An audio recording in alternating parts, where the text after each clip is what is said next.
Another week, Smoke and Mirrors Radio Hour. My name is Jay Weidner, and you're listening to us every Monday through Friday. Hopefully, you're listening. 6 to 7 on the West Coast, 9 to 10 on the East Coast. Repeated in the morning, 6 to 7 in the morning on the West Coast, 9 to 10 on the East Coast. And my guys haven't told me if my guest is on the line, so I'm going to just talk away until I find out whether there is a guest or not. So anyway, we've had a very interesting week. Oh, and he is here. Good. We have, for the second time, Carl Calleman on the line. I want to talk to him because a significant point has been reached in his matrix of Mayan time physics, and I think he's got some interesting things to say and to show. And I want to give him a chance to get his side out since he's kind of been subsumed by the entire other 2012 stuff going on, of which I have to admit I've been part of. And I want to get into that, too, tonight. Hey, Carl, are you there? Yes, I'm here. Pleased to... You're back in the United States. I'm back in Seattle. Good to talk to you. Yeah. Oh, that's good. Is it raining? Yeah, of course.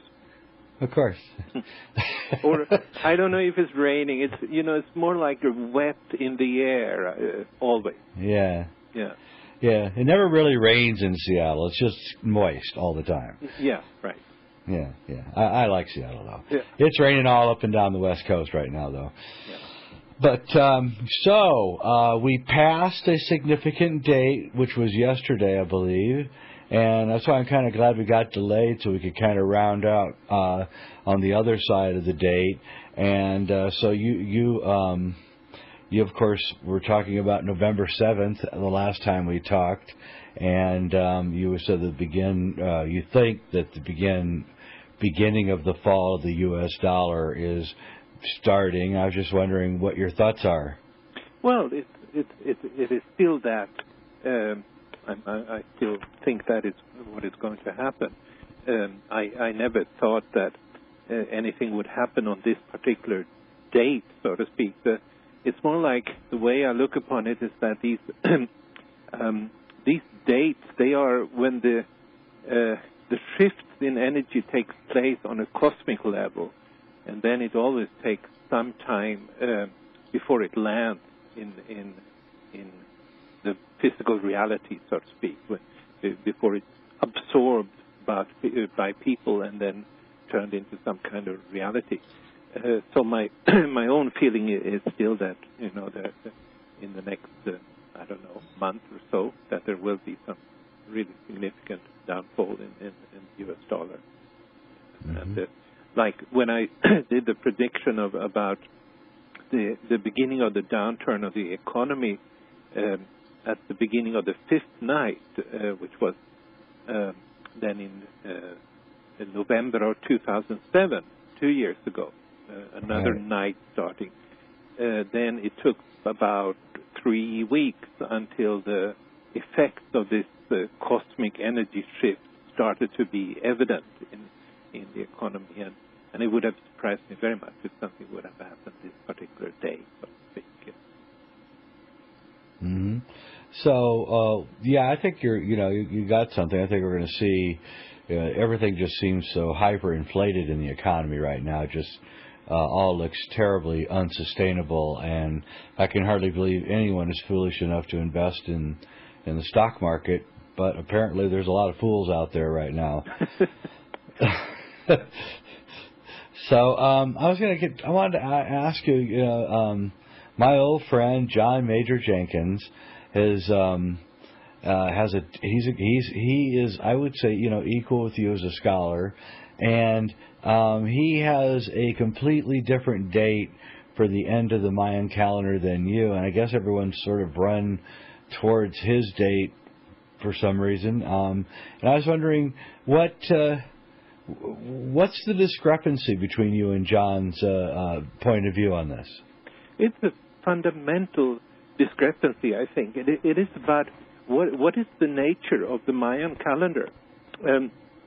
So his view basically is on this idea that it's that the Mayan calendar was designed in order to map up the precessional cycle, and so that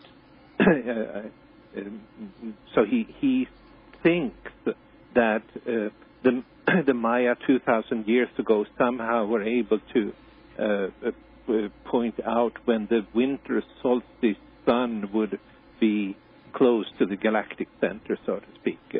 Right. And this is a fundamentally different way of approaching the Mayan calendar compared to my own.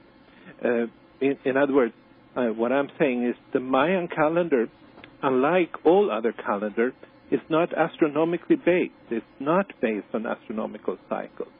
It's based on quantum shift in consciousness, brought about by the cosmic center. This is something I'm explaining in my recent book, The Purposeful Universe, that presents a new theory of the evolution of biological species, but more generally about the evolution of the universe in all of its aspects. So to begin with, there is then a fundamental difference here between John and me, in the sense that he looks upon the calendar as astronomically based, whereas I'm looking at it as based on the various energies that the Mayan calendar describes. That's one difference. There are so many differences that there is hardly any really comparison. The other is that I'm saying, in line with this Tortuguero monument, that which is the only one from ancient Mayan times that describes something about what will happen when the calendar comes to an end, and which says that there are 9 cosmic forces that are going to manifest at one particular time when the calendar comes to an end. So that's what my work is all about. It has been about mapping those 9 cosmic forces, those 9 wave movements of shifting energies, which are not based on any astronomical cycles. If anything, it's the other way around, that the astronomical cycles are reflections of these cosmic energies. And so it's in that regard, I also feel that I'm closer to ancient Mayan thought, which is the idea that the calendar starts with the erection of the world tree, which is one of the inscriptions at the Temple of Inscriptions in Palenque, where they describe their creation story, and it says the first father erected the world tree.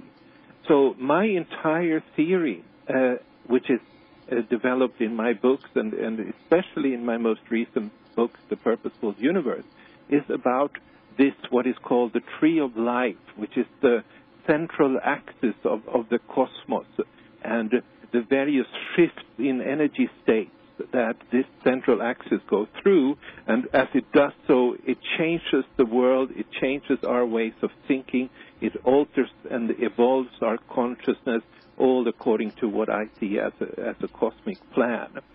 And for this, there is no room really in John's understanding of the cosmos.